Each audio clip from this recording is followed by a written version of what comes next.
opportunity doesn't knock, then build a door. Hello everyone, with this quote, I want to announce that recently I got placed in Serv Pvt Ltd with a package of 2.84 LPA.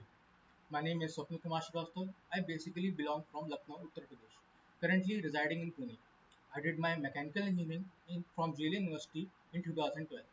I was looking for switching my career in IT sector. So I got to know about Evision Technoserve Pvt Ltd, where they provide a job-oriented training program.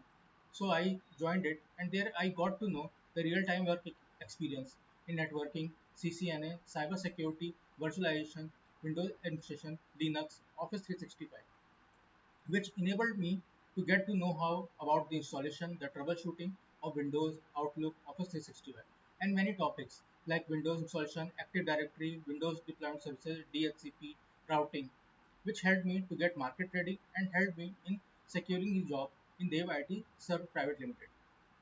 I sincerely thanks eVision, Anamika ma'am, Priya ma'am, and faculty members for their guidance through this journey.